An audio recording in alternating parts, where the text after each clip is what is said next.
రాత్రిపూట 100 జేసీబీలు తీసుకొని పోయినామంటేనే ఇది నీ చీకటి దందా. దాని వెనకాల నీకు స్వార్థం ఉంది, నీ స్వప్రయోజనం ఉంది. ఆపచ్చు. లేకపోతే ఆడ పర్యావరణమే లేదు. ఇగో ఈ పుస్తకం అంతా అదే పిల్లలు తయారు చేసినారు. ఎన్ని చూపిస్తున్నారు దీంట్లో. ఈ జింకలు అక్కడివే, వేలాది నెమళ్ళు తెల్లదాకా అరుస్తున్నాయి. ఇగో ఈ చెరువు అక్కడిదే. ఇట్లాంటి చెరువులు 3 చెరువులు ఉన్నాయి. మరి పాపం హైడ్రా ఎక్కడ పోయిందో, రంగనాథ్ ఎక్కడ పోయిందో పాపం.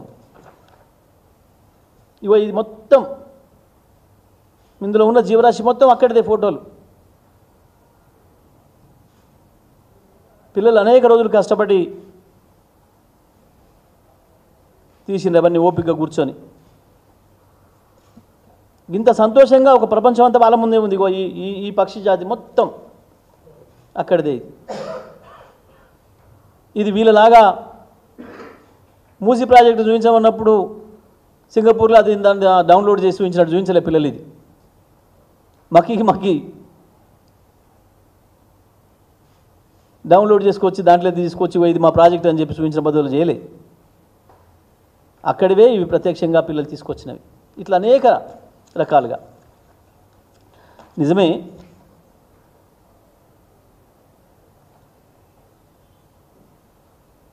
సేవ్ హెచ్సియు బయోవర్సిటీ అని చెప్పి పిల్లలు పెట్టుకుంటే, ఒకరు పోస్ట్ చేస్తే ఒక్క పూటలో 4,83,000 మంది పిల్లలు ఓన్ చేసుకున్నారు, షేర్ చేసిండ్రు. వీఆర్ ఆల్ విత్ యూ అని. ఒక్క పూటలో. ఈ 5 లక్షల మంది కూడా పేడ్ బ్యాచేనా? నీ కార్తీ చిదంబరంతో పాటు ఈ 5 లక్షల మంది కూడా పేడ్ బ్యాచేనా? ఇదా? ఏమిటికి అంతగానో ఆత్రాత్రపడి నిన్న అర్జెంటుగా మీటింగ్ పెట్టి మొత్తం మంత్రివర్గం విషయం కక్కింది బీఆర్ఎస్ పైన, కేటీఆర్ పైన. చాలా స్పష్టంగా చెప్పిండు కేటీఆర్ గారు. పిల్లలు ఇక్కడికి వచ్చిండ్రు, అన్ని ఆఫీసులు తిరుగుతూ అందరినీ రిక్వెస్ట్ చేస్తూ, ప్రతిపక్ష పార్టీగా మాకు కూడా బాధ్యత ఉంది కాబట్టి మా దగ్గరికి వచ్చారు. వాళ్ళే స్వయంగా భవన్కి వచ్చారు. సార్ మీరు మాట్లాడడం లేదు, మీరు మాకు మద్దతు ఇవ్వాలి, మీరు అన్నిటిపైన స్పందిస్తుంటారు, మీరు దీంట్లో ఎందుకు రావడం లేదు అని చెప్పి వచ్చారు. చాలా స్పష్టంగా చెప్పిండు కేటీఆర్ గారు. మీరు చేస్తున్నది చాలా అద్భుతమైన పోరాటం, న్యాయమైన పోరాటం, మీరు మనస్ఫూర్తిగా చేస్తున్నారు. కానీ మేము రావడం వల్ల వెంటనే అధికార పార్టీకి అవకాశం దొరుకుతుంది, మా పైన దాడి పెడుతూ మీ పోరాటాన్ని మలినం చేస్తారు. అందుకే నేను రావడం లేదు అటువైపు. నాకు బాధ కలుగుతుంది చూస్తుంటే. కానీ మీ పరిశుద్ధమైన పోరాటం దాన్ని అట్లాగే కొనసాగించండి అని చెప్పి నేను దూరంగా ఉన్నా. మేము మా రాజకీయ స్వార్థం కొరకు వచ్చినట్టయితుంది అని చెప్పి నేను దూరంగా ఉన్నా.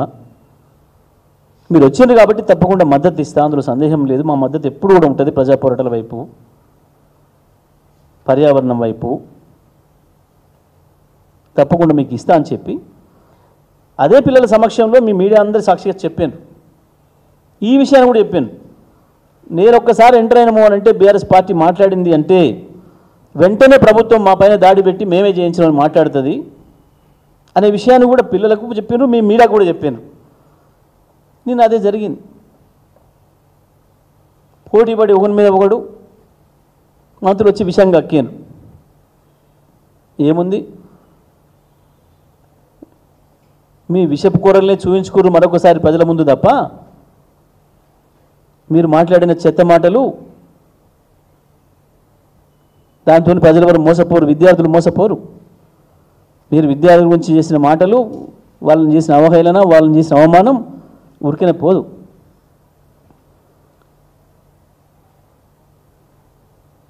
ఎందుకు రాహుల్ గాంధీకి వినపడతలేదా? ఇది కనబడతలేదా? ఎందుకు వస్తలేడు? ఎందుకు మాట్లాడాడు? ఎందుకంటే గదే రేవంత్ రెడ్డి రాత్రిపూట తెచ్చిచ్చే వాటి కొరకు. అంతకుమించి ఏం లేదు దీంట్లో రహస్యం.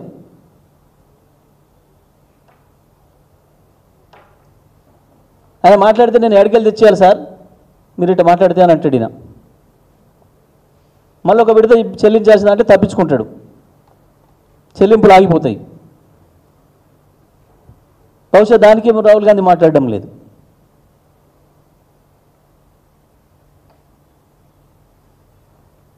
ఇప్పటికైనా ప్రభుత్వం బుద్ధి తెచ్చుకొని వెంటనే చేసిన తప్పును సరిచేసుకొని ఆ దుర్మార్గాన్ని ఆపాలి. అక్కడ జేసీబీలని వెంటనే బుల్డోజర్లను ఉపసంహరించుకోవాలి.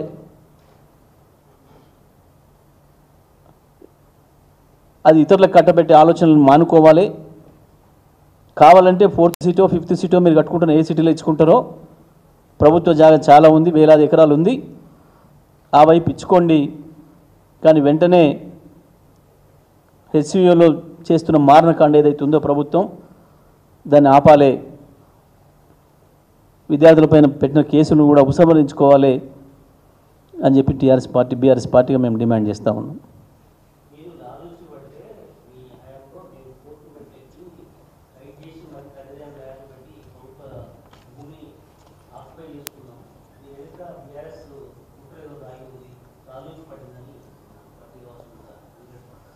నేను అందుకే అంటున్న పేమెంట్ బ్యాచ్కి అంతకు మించిన గొప్ప ఆలోచనలు రావు, మాటలు రావు.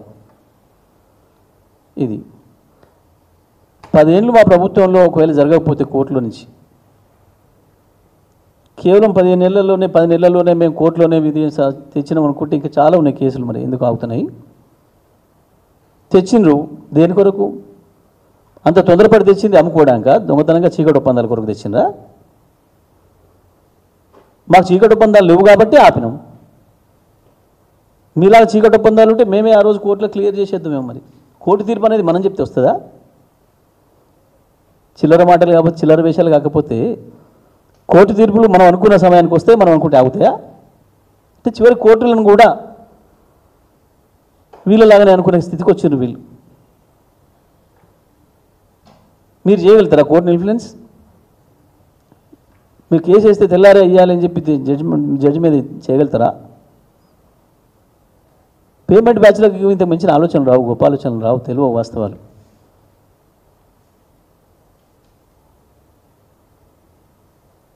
మేము ఆపినాం కాబట్టి ఆగింది. అక్కడి నుంచి రోడ్డు వేయాల్సి వస్తే కూడా మేము వాళ్ళని అడిగినాం తప్ప మేము ఇలాగా బుల్డోజ్ చేసి వేయలే అన్నాడు. రోడ్డు వేయలే, మేము ఆపేసినాం. వాళ్ళు వద్దన్నది ఆపేసినాం. యూనివర్సిటీని గౌరవించే కదా ఆపినాం మేము. ఏం చేసినారు అయినా ఇంతకు వీళ్ళు చేసిన గొప్ప పని? ఇప్పుడు రైతులకు రైతు బంధు వేయడానికి లోన్ తెచ్చినాము అని చెప్పి పేపర్లలో రాయించారు. రైతు బంధు లేదు. మొదట కేసీఆర్ గారు వేద్దామని చెప్పి సిద్ధపడి 1 ఎకరానికి వేయంగానే ఆనాడు ఆపిరు రైతు బంధు. మేము రాగానే రైతు భరోసా ఇస్తామని చెప్పి అయ్యాల 10,000 కోట్లు తిన్నారు. ఇవాళ మళ్ళీ రైతు బంధు పేరు చెప్పి ఈ భూములు తాకట్టు పెట్టి తీసుకొచ్చిన 10,000 కోట్లు మళ్ళీ తిన్నారు. ఏంది? 10% కమిషన్ తోరి పేమెంట్లు ఇచ్చేసి కాంట్రాక్టర్లకు మళ్ళీ 1000 కోట్లు తినేసిన. ఇది కమిషన్ల కొరకు కక్కుర్తి పడి ఈ రకంగా ఒకవైపు రైతుల జీవితాలతో చెలగాటమాడుతున్నారు, మరొకవైపు విద్యార్థుల జీవితాలతో చెలగాటమాడుతున్నారు. చాలా స్పష్టంగా రాయించారు మీ పేపర్లలో, టీవీలలో చాలా వాటిలో వచ్చింది. రైతు బంధు చేయడం కొరకే చాలా తాపత్రయపడుతున్నాడు రేవంత్ రెడ్డి, బట్టి విక్రమార్క. రాత్రులు తిరుగుతున్నారు, ఇంటింటికి తిరిగి సంస్థలు పట్టుకొని తిరుగుతున్నారు. ఏడ దొరికితే ఆడ తెచ్చి రైతులకు ఇద్దాం అనుకుంటున్నారు, రైతుల జేబులు నింపుదాం అనుకుంటున్నారు, రాయించుకున్నారు. ఏది మరి తెచ్చిన 10,000 కోట్లు దీని పేరు మీద ఏ రైతుకి ఇచ్చిండ్రు? కమిషన్ల కొరకు కాంట్రాక్టులకు ఇచ్చుకున్నారు, అంత మించి ఏం లేదు.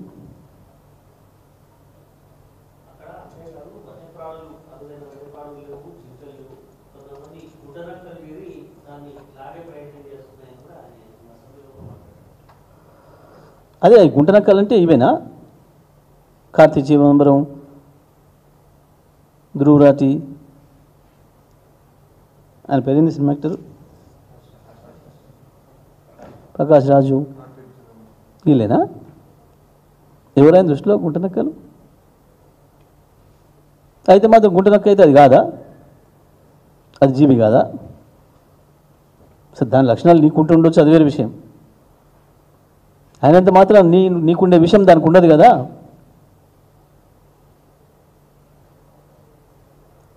ఉంటున్నక్కలాగా మేము తెచ్చుకున్న వేట నేను వేసుకపోయిందని కాంగ్రెస్ వాళ్ళే అంటున్నారు. మేము కొట్లాడి అధికారంలోకి వస్తే గుంటనక్కలాగా వచ్చి వేసుకపోయిండినా అని చెప్పి వాళ్ళే అంటున్నారు కాంగ్రెస్ వాళ్ళు. గుంటనక్కలు ఎక్కడున్నాయనే సంగతి వాళ్ళే చెప్తున్నారు. సింహం తెచ్చుకున్న వేటల గుంటనక్కలు వచ్చి వేసుకపోతున్నాయని. ఏవి గుంటనక్కలో, ఏవి సింహాలో, ఏవి పులులో, ఏవి నెమ్మల్లో ఉండొచ్చు. నీలాంటి గుంటనక్కలు ఉన్నాయి ఇవాళ తెలంగాణలో. మాలాంటి నెమళ్ళు ఉన్నాయి, జింకలు ఉన్నాయి, అన్నీ ఉన్నాయి. దాంట్లో నీలాంటి గుంటనక్కలు కూడా ఉన్నాయి. లేకుంటే ఎట్లుంటుంది? అడవన్నాక అన్నీ ఉంటాయి.